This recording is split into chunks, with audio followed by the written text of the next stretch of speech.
not quite ready for autumn, I have to admit that, which is perfectly fine because very soon I will be in much warmer climates.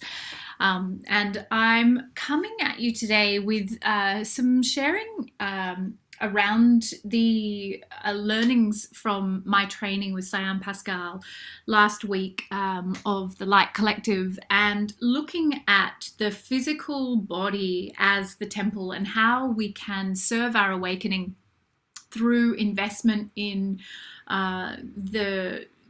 this and the way that we are participating in the world through our physical experience. And I'm just sort of still, even now, it's nearly a week ago that the training began, formulating my, I guess, takeaways or understandings of what happened in those 3 days, which were deeply intense. Now, I set an intention. If I show up somewhere, if I pay for something, if I participate in some form of anything really, my intention is that this will change my life. Always. That's my prayer, my sankalpa. And undoubtedly this training did that. Now, Soul Mastery is effectively for yoga teachers or meditation teachers or anyone who holds space in a professional capacity. And what we were leaning into in those 3 days was the yogic practices of pranayama, so breath, of mantra, and of meditation. And so Cyan spent 3 days taking us through these processes, some of which I was familiar with and some I was not, and that's really why I went into it for PD, professional development for me, and wanting to increase my skills and my capacity in this way. And of course, what happened was entirely personal, although my students will no doubt benefit from it.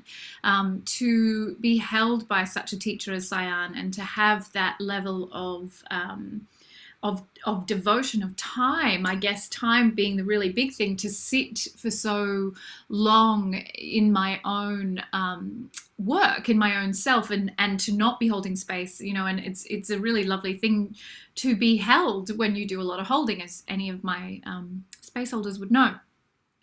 And I really was working with the belief in a very powerful way, and really that first day of sitting in the fire of the not letting myself out, not letting myself off the hook, and working with these processes that are very embodied. And even when we're doing meditation, really embodied meditation practices, which was such a blessing. And I have a lot of really powerful tools.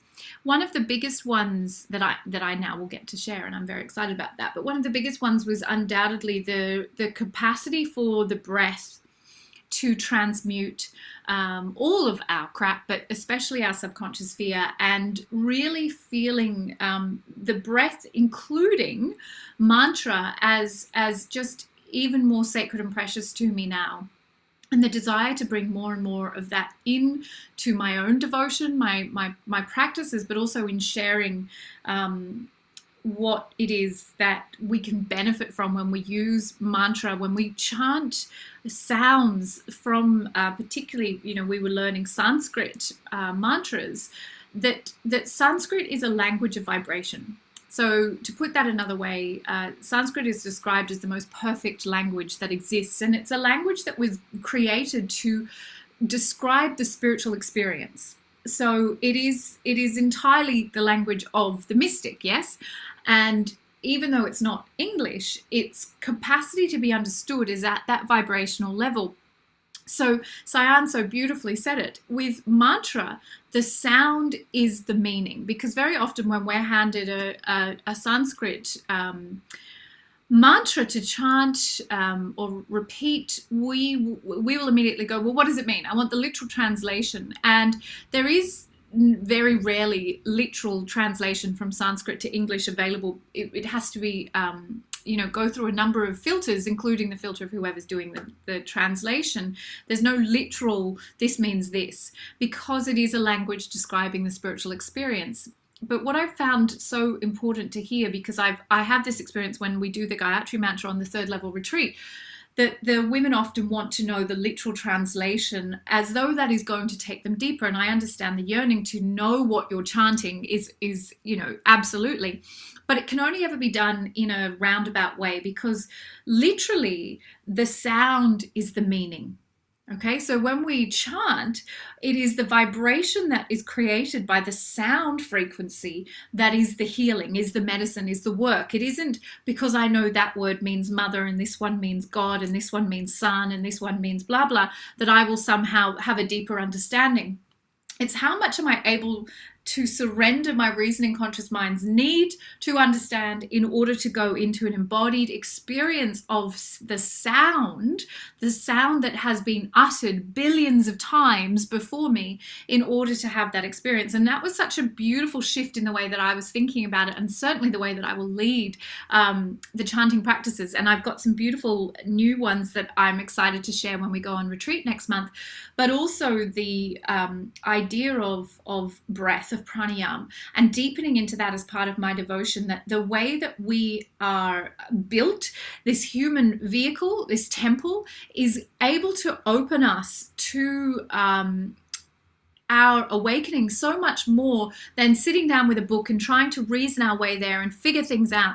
To sit for an hour doing pranayama, doing fully conscious breathing, is just the most direct and expedient path to what we're seeking intellectually, but that which we can never attain intellectually. Even the ideas in our mind that excite us and stimulate us from a spiritual perspective have to be embodied in order to be able to transmute us, to change us, to alter us.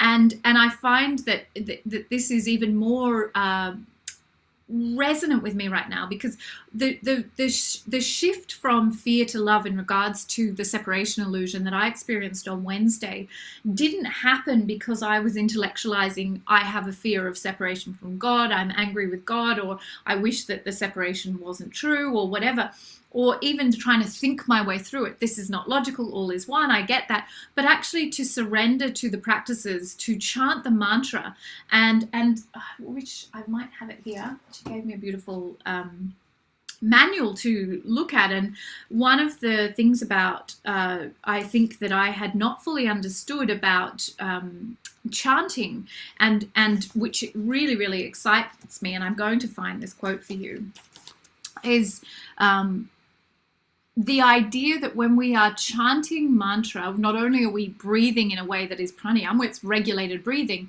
we are actually accelerating our awakening. And I'll read this quote to you from Shiva Samhita. Let the wise practitioner of yoga destroy the multitude of karmas by, in this case, the mantra Om. Let him mystically rearrange his body functions. Thus he will cease to participate in the consequences of action and need no longer to be reborn again. It's no small thing. So every time you chant Om, every time you go into a mantra and you spend time chanting that, you are, if you like to, I can't really put it better, destroy the multitude of karmas by that sound. You are expediting your own awakening journey, and there is no greater truth than we are but a vibration. The truth of what we are in this human dream is pure consciousness, pure energy, pure vibration. So in order to move our vibration to a higher level of understanding, surely the most potent way we can do that is through that which creates vibration most intensely, which is sound. So I've fallen in love even more deeply with mantra and pranayama, and I'm very excited to be able to share that with all of the third level students, and of course all of the women who I have the privilege of serving. It was intense. I am not going to lie. I have sat in the fire this last week, and really I'm going to share a little bit more about it, because I think we learn together, but to really share the depth of what was happening for me, because I think this is the beautiful thing. We're talking about this in a Tute this morning, is that our awakening journey is not linear. And we very often want to tick a box off. I figured that fear out. I've solved that problem. Let's move on to the next one. But our awakening journey is a circle. It's a cycle, and it's actually a vortex that we will keep meeting at higher and higher levels. And I really have been feeling that so much lately that, every time you defeat a fear, you're defeating the fear at the level of consciousness that you bring to it. But you're going to defeat fear at higher and higher levels of consciousness the more willing you are to do the work and show up. So it's not ever going to be done. The day you're done, you're dead. You don't need to be here anymore. Like, it's just that simple. So I'm just going to share a little bit of writing, which I don't normally do, but I feel to do this because I'm not sure I can explain it better than when I wrote it. And this idea that I can only practice and keep practicing. What's the medicine? There is no magic bullet. There is no solution to get you to the front of the line. There is no front of the line. There's no top of the mountain. Exactly what we were just saying. It is a cyclical process, and it's a vortex, and we're just moving up our layers of consciousness, but we're not going anywhere new. And so I wrote these words as I was working with pranayama and meditation and mantra. Empty me out. Cosmos, breathe me out. Empty me of attachment. Empty me out of identity. Empty me out of holding. Cast me into the void. Hold me in the fire of the vast unknown. Exhale me out. Let me sit in the discomfort of uncertainty and the place I would call doubt. Let me go. In truth, I am in freedom. Freedom beyond the vision of my life that imprisons me, for all things end. So that, like, even reading that now, I'm like, that feels so good. To put down this idea of the grasping, the attachment, the yearning, the wanting things to go a certain way, and believing that if things go a certain way, that we will somehow be receiving the karmic fruits of our life, that somehow there's a reward system, which is not what karma is at all. But we're very wedded to that idea in the West, that if I do good things and be a good spiritual person, the evidence of my goodness will be in how good my life is. And if only we understood the truth of that and how little that actually is the truth of it. So I'm grateful for you letting me sort of talk this out and share it with you, because one of the things, of course, with this awakening journey is that it can be very quick. We can be very quick to move on to the next thing and be like, okay, what's now? What happens next? Let's move on, let's move on, let's move on. And instead to really, for me right now, to sit with the truth of that level of the belief in separation, the grief of separation, being resolved even more deeply, and to recognize that I and my beloved are one. The mantra that I gave myself over the course of those 3 days was, my primary relationship is with God.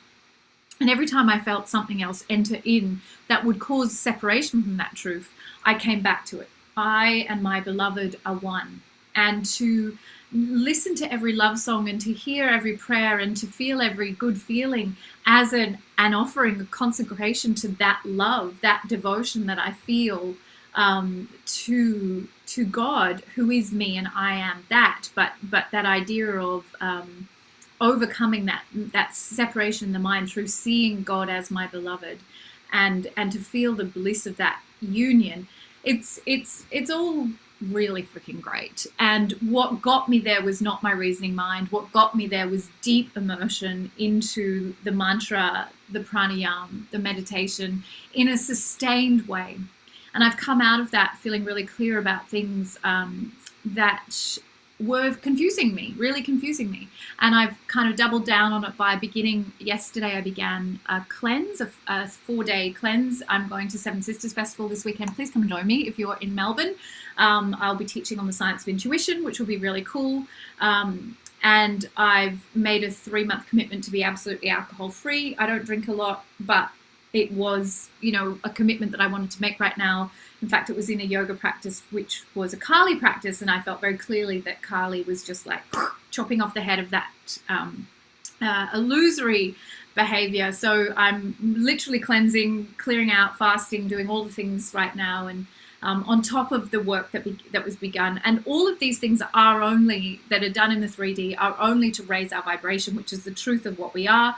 You can't sort of do it the other way around. But any act of, anything that we do, that we offer as an act of devotion, that we consecrate through our commitment, our willingness to place it at the feet of God, makes it holy. So whatever it is that you would like to give up right now, or whatever it is you'd like to invite in right now, do it in that name. Make it an offer and a holy, consecrated act, and it becomes the medicine that frees you from the dream.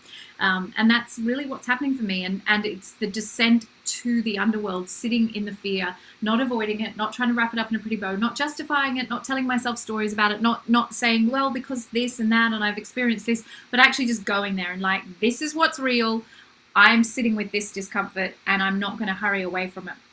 And on that note, this Thursday at 2:30 p.m. Australian Eastern Daylight Savings Time, you can come and join me for an hour to sit in the discomfort of making an intentional descent to the underworld. I'm offering a brand new live training called The Descent to the Underworld as the Path of the Sacred Leader. And I'm really, really inspired by what's happened to me in the last week. And this will be limited availability. You do need to register ahead of time, but this is not going to be a big workshop because it is going to be really experiential.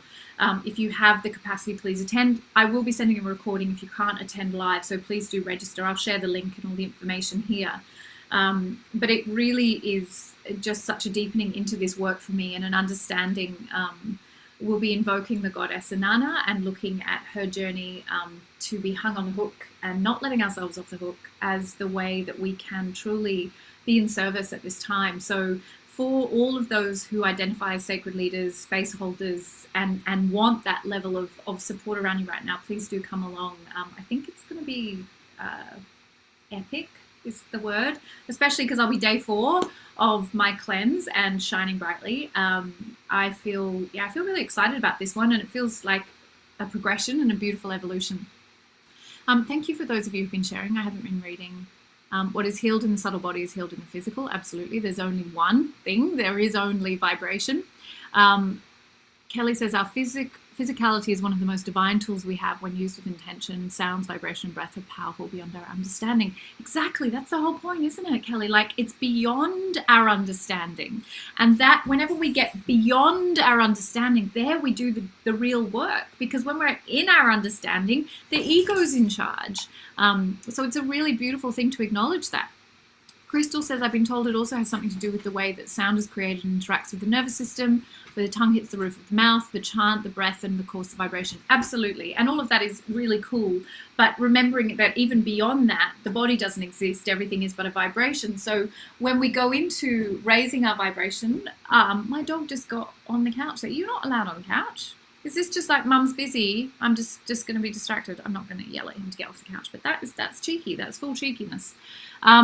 Yeah, when we recognize that we are but a vibration, the only change we can make is at the level of vibration. Then we take off all this burden of thinking that it's an intellectual activity or that it's actually just about anything we do in the physical, because the physical is the instrument of that vibration, but nothing more.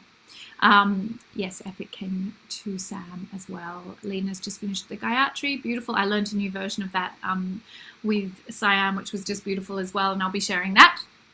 So thank you for letting me share all of that with you. Please do come to this training if you feel ready. It won't necessarily be comfortable, but I know that you don't need that. You are not here for your comfort. You are here for your evolution, and I'm deeply grateful that I get to serve that. So do come along to that training this Thursday. Any questions, let me know. The recording will be sent out to those who register if you can't attend live, but the number of people who can be there live is limited, so please make sure you register before that book's out, and I'll share it all with you now. Okay, doing it. There we go. Mwah. So much love to you all. Bye.